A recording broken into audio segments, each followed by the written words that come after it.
Hi hello ಎಲ್ರಿಗೂ ನಮಸ್ಕಾರ. Welcome to Chaitra Kannada YouTube channel. ಇವತ್ತಿನ ಭಾರ್ಗವಿ ಸೀರಿಯಲ್ನಲ್ಲಿ ಟ್ವಿಸ್ಟ್ ಮೇಲೆ ಟ್ವಿಸ್ಟ್ ನಡೀತಾ ಇದೆ. ಅದರಲ್ಲೂ ಚರಣ್ ತೆಗೆದುಕೊಂಡಿರುವಂಥ ನಿರ್ಧಾರ ಎಲ್ಲರನ್ನೂ ಬೆಚ್ಚಿ ಬೀಳಿಸುವಂತಿದೆ.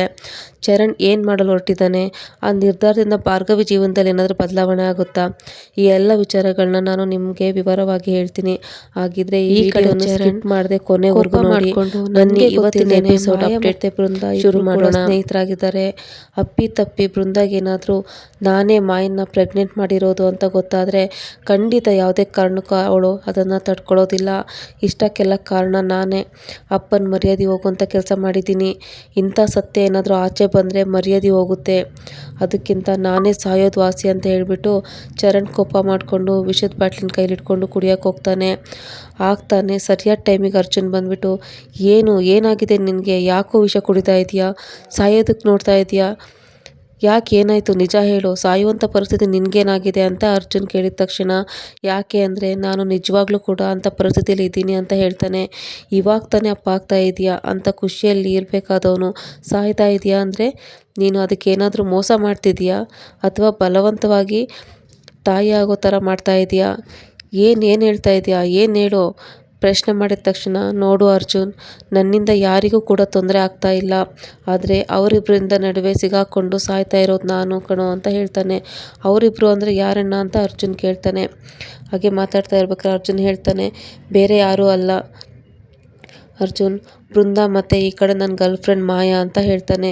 ಏನು ಮಾಯನಾ, ಯಾರಿದು ಅಂದಿದ ತಕ್ಷಣ ಹೌದು ಅರ್ಜುನ್, ಮೊದಲಿಗೆಲ್ಲ ನನಗೆ ಬೃಂದನ್ ಕಂಡ್ರೆ ಆಗ್ತಾ ಇರಲಿಲ್ಲ, ಅವಳ ಜೊತೆ ಸಂಸಾರ ಮಾಡೋದಕ್ಕೂ ನನಗೆ ಇಷ್ಟ ಇರಲಿಲ್ಲ. ಆವಾಗ ನನಗೆ ಮಾಯಾ ಪರಿಚಯ ಆಗಿದ್ಲು. ಅದು ಯಾವಾಗ ಸಲಿಗೆ ಬೆಳೀತೋ ಗೊತ್ತಿಲ್ಲ, ಅವಳ ಸಲಿಗೆಯಿಂದ ಪ್ರೀತಿ ಆಯಿತು. ಪ್ರೀತಿಯಿಂದ ಈಗ ಅವಳು ಪ್ರೆಗ್ನೆಂಟ್ ಆಗಿದ್ದಾಳೆ. ಇವಾಗ ನನ್ನನ್ನು ಮದುವೆ ಆಗುವಂತೆ ಟಾರ್ಚರ್ ಕೊಡ್ತಾ ಇದ್ದಾಳೆ. ಮಗು ಬೇಡ, ಅಬಾರ್ಷನ್ ಮಾಡಿಸು ಅಂತ ಎಷ್ಟೇ ಹೇಳಿದರೂ ಕೂಡ ನನ್ನ ಮಾತನ್ನ ಕೇಳ್ತಾ ಇಲ್ಲ. ಏನು ಮಾಡಬೇಕು ಅಂತಲೇ ಗೊತ್ತಾಗ್ತಾ ಇಲ್ಲ ಅರ್ಜುನ್. ಈ ಕಡೆ ಬೃಂದಾ ಇವಾಗ ನನ್ನನ್ನು ಎಷ್ಟು ಇಷ್ಟಪಡ್ತಿದ್ದಾಳೆ ಅಂತ ನನಗೆ ಅರ್ಥ ಆಗ್ತಿದೆ. ಅಂಥವಳಿಗೆ ಮೋಸ ಮಾಡೋದಕ್ಕೆ ಆಗೋದಿಲ್ಲ. ಅವಳ ಜೊತೆ ಸಂಸಾರ ಮಾಡಬೇಕು ಅಂತ ಅಂದ್ಕೊಂಡಿದ್ದೀನಿ. ಆದರೆ ಈ ಮಾಯಾ ಕೊಡೋ ಟಾರ್ಚರ್ಗೆ ಅವಳ ಜೊತೆ ಇರೋಕ್ಕೂ ಕೂಡ ಆಗ್ತಾ ಇಲ್ಲ. ಬೃಂದಾಗೆ ಮೋಸ ಮಾಡೋದಕ್ಕೂ ಆಗೋದಿಲ್ಲ ಕಣೋ ಅಂದಾಗ, ಒಂದು ಹೆಣ್ಣಿಗೆ ಮೋಸ ಮಾಡಿ ಇವಾಗ ಅದಕ್ಕೆಗೂ ಕೂಡ ಮೋಸ ಮಾಡಿದೀಯಾ, ಹೇಗೋ ನಿನಗೆ ಮನಸ್ಸು ಬಂತು, ಇದರಿಂದ ಡ್ಯಾಡ್ ಮರ್ಯಾದೆ ಏನಾಗುತ್ತೆ ಅಂತ ಯೋಚನೆ ಮಾಡಲಿಲ್ವಾ ಅಂತ ಅರ್ಜುನ್ ಬೈತಾನೆ. ಸತ್ಯ ಆಚೆ ಬಂದರೆ ನಾವು ತಲೆ ಎತ್ಕೊಂಡು ಓಡಾಡೋದಕ್ಕಾಗೋದಿಲ್ಲ, ಯಾಕೋ ಇಂಥ ಕೆಲಸ ಮಾಡಿದೆ, ಹೇಳು ಅಂತ ಅರ್ಜುನ್ ಕೋಪ ಮಾಡ್ಕೊತಾನೆ. ಚರಣ್ ಪ್ರಶ್ನೆ ಮಾಡ್ತಾ ಇರಬೇಕಾದ್ರೆ ಈ ಕಡೆ JP ಮತ್ತು ನಿರ್ಮಲಾ ಇಬ್ಬರು ಕೂಡ ಅರ್ಜುನ್ ಮತ್ತು ಈ ಕಡೆ ಅರ್ಜುನ್ ಮಾತಾಡ್ತಾ ಇರೋದನ್ನು ಕೇಳಿಸ್ಕೊಂಡು ನಿಂತ ಜಾಗದಲ್ಲೇ ಕುಸ್ತು ಹೋಗ್ಬಿಡ್ತಾರೆ. ಆವಾಗ ಈ ಕಡೆ ಭಾರ್ಗವಿ ಕೂಡ ಸೀದಾ ಮಾಯನ್ ಕರ್ಕೊಂಡು ಮನೆ ಹತ್ರನೇ ಬಂದುಬಿಡ್ತಾಳೆ. ಮೇಡಮ್, ಅಲ್ಲ ಕೋರ್ಟ್ಗೆ ಕರ್ಕೊಂಡು ಹೋಗ್ತೀನಿ ಅಂತ ಹೇಳಿ ಇಲ್ಲಿ ಕರ್ಕೊಂಡು ಬಂದಿದ್ದೀರಲ್ಲ, ಯಾಕೆ ಅಂತ ಕೇಳಿದಾಗ ಯಾಕಂದರೆ ನಿನಗೆ ನ್ಯಾಯ ಸಿಗಬೇಕಾಗಿರೋದು ಇದೇ ಜಾಗದಲ್ಲಿ ಅಂತ ಭಾರ್ಗವಿ ಹೇಳ್ತಾಳೆ. ಆವಾಗ ಅಲ್ಲಿಗೆ JP ಮತ್ತು ನಿರ್ಮಲಾ ಇಬ್ಬರು ಕೂಡ ಬರ್ತಾರೆ. ಭಾರ್ಗವಿ, ಮೊದಲು ಈ ಹುಡುಗಿನ ಇಲ್ಲಿಂದ ಕಳಿಸು, ನಾನು ನಿನ್ನ ಹತ್ರ ಒಂದು ವಿಚಾರ ಮಾತಾಡಬೇಕು ಅಂತ ಹೇಳಿದಾಗ, ಅಲ್ಲ ಅತ್ತೆ, ಹಿಂದೆ ಮುಂದೆ ನೋಡ್ತೇನೆ ಇವಳನ್ನು ಆಚೆ ಕಳಿಸಿ ಅಂತ ಹೇಳ್ತಾ ಇದ್ದೀರಲ್ಲ, ಅಂದರೆ ಸತ್ಯ ನಿಮಗೂ ಕೂಡ ಗೊತ್ತಾಗಿರಬೇಕು ಅಲ್ವಾ ಅಂತ ಕೇಳ್ತಾಳೆ.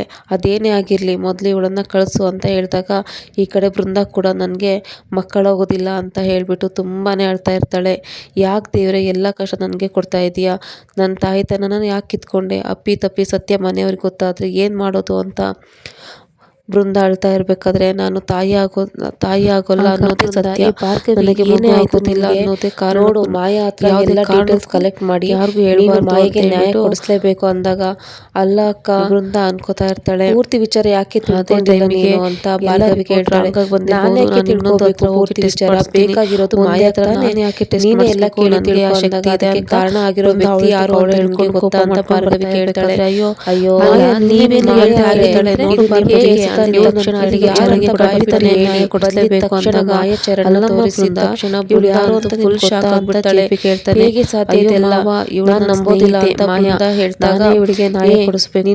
ಧೈರ್ಯ ಇದ್ರೆ ನನ್ನ ಮನೆ ಹತ್ರ ಹೇಳಿದಾಗ ನನ್ನ ಮನೆ ಹತ್ರ ಬರ್ಬೇಡ ಅಂತ ನಿನ್ಗೆ ಹೇಳಿಲ್ವಾ ಅಂತ ಚರಣ್ ಅಂತ ನಿರ್ಮಲಿಬೇಕು ಅಂತ ಹೋದಾಗ ಅಲ್ಲಿಗೆ ಅರ್ಜುನ್ ಕೂಡ ಬಂದು ತಡಿತಾನೆ.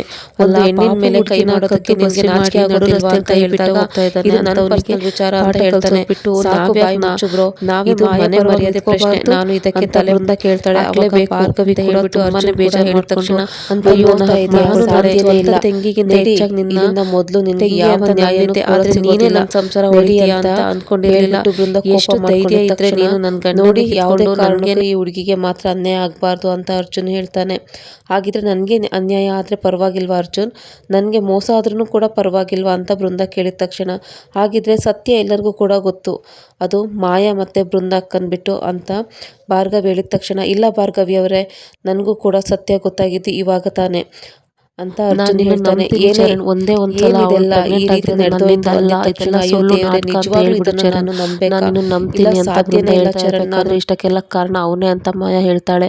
ಸಾಕು ಬಾಯಿ ಮುಚ್ಚು, ನನ್ನ ಸಂಸಾರನೇ ಹಾಳು ಮಾಡಿದೆ ಅಂತ ಹೇಳ್ಬಿಟ್ಟು ಮಾಯಾ ಕೆನ್ನೆಗೆ ಹೊಡೆದಿದ ತಕ್ಷಣ ನಾನು ನಿನ್ನ ಥರ ನಾನು ಕದ್ಬಸ್ರಿ ಆಗಿಲ್ಲ ಕಣೆ, ನಾನು ಚರಣ್ ಕೈಲಿ ತಾಳಿ ಕಟ್ಟಿಸ್ಕೊಂಡು ಹೆಂಡತಿಯಾಗಿ ಮನೇಲಿ ಸಂಸಾರ ಮಾಡ್ತಾ ಇದ್ದೀನಿ, ಅಂಥದ್ರಲ್ಲಿ ನೀನು ನನ್ನ ಗಂಡನ ಬಗ್ಗೆ ಮಾತಾಡ್ತೀಯಾ, ಯಾವನ್ ಸಿಕ್ಕರೆ ಸಾಕು ಕಟ್ಕೋತೀನಿ ಅನ್ನೋ ಜಾತಿ ನಿಂದು, ನೀನೇನೆ ನನ್ನ ಗಂಡನ ಬಗ್ಗೆ ಮಾತಾಡೋದು ಅಂತ ಬೃಂದ ಹೇಳಿದ ತಕ್ಷಣ ಇಷ್ಟಕ್ಕೆಲ್ಲ ಕಾರಣ ನೀನೇ, ನಿನ್ನನ್ನು ನಂಬಿದ್ದಕ್ಕೆ ಇವತ್ತು ನಾನು ಎಲ್ಲರ ಹತ್ರನೂ ಕೂಡ ಅನ್ನಿಸ್ಕೊಳ್ತಾ ಇದ್ದೀನಿ, ನೀನೇ ಕಾಣೋ ಕಾರಣ ಅಂತ ಮಾಯಾ ಹೇಳಿದ ತಕ್ಷಣ ಏನೇ ಮಾಡ್ತಾ ಇದೆಯಾ ನನ್ನ ಗಂಡನ ಬಿಡೆ ಅಂತ ಹೇಳ್ಬಿಟ್ಟು ಬೃಂದ ತಳ್ಳೇ ಬಿಡ್ತಾಳೆ.